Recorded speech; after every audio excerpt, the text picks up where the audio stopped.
Welcome to My Daily Thread. It's a great little place to get a snippet of wisdom from the yoga and the meditation masters to start or to end your day.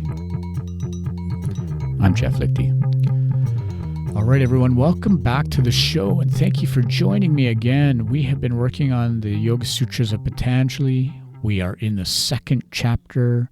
We finished 233 yesterday. Vitarka-bādhane pratipakṣa-bhāvanam. Vitarka. We have these harmful, negative thought patterns that are there. They're deeply instilled in who we are. The pratipakṣa-bhāvanam, the answer to this is to cultivate, to meditate on the opposite positive. Now, today's sutra is longer, and here it is. I'm just going to rip it off for you straight away. Vitarka hiṃsādayaḥ kṛta-kārita-anumoditāḥ lobha-krodha-moha-pūrvakāḥ mṛdu-madhya-adhimātra duḥkha-ajñāna-ananta-phalāḥ iti pratipakṣa-bhāvanam. Now, that is a lot, isn't it? I had to take a couple breaths in there.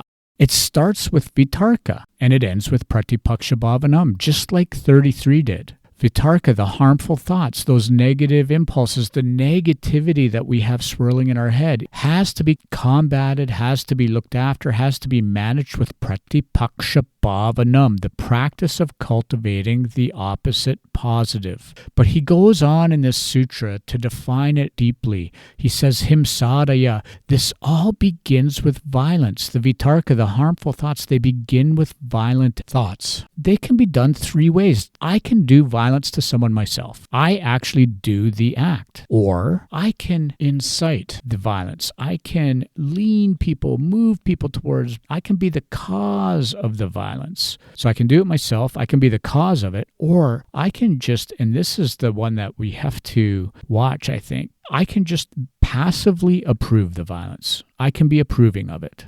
This sutra is really interesting in that it's breaking down deeply for us, giving us points to ponder. He says, lobha-krodha-moha.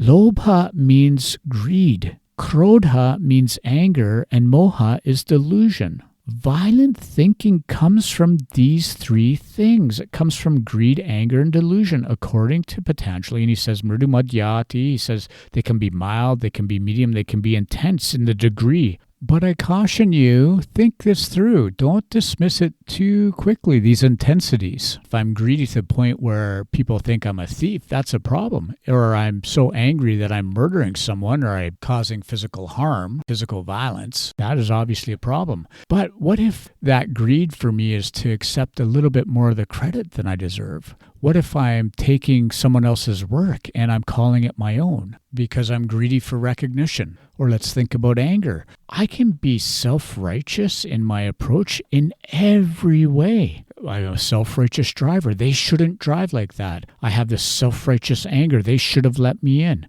Maybe my anger comes out as gossip. Gossip in such a way that it's barbed with my anger, but it's a polite form of murder by character assassination. That's directly from Bill Wilson's book. I love that statement. So the mild, moderate, or severe spectrum, man, we all fit in that somewhere. We can't escape Patanjali's words here. So let's recap what Patanjali is saying. The violence, the negative, harmful thoughts, we can do it ourselves, we can be approving of it, or we can incite it, but it arises from greed, anger, or delusion. It can be mild, it can be medium, or it can be intense in the degree of the unfolding of the event or the behavior or even the thinking. This form of thinking, if it is not checked, it leads us to dukkha, which is suffering, and ajñāna, the absence of jnana, the absence of wisdom. So it will cause pain and ignorance. It will lead to unending pain and unending ignorance. Dang it, that's heavy, isn't it? Anger and delusion and greed all leading us to ignorance. Ooh, it sounds like a klesha. Well, here's the good thing, friends.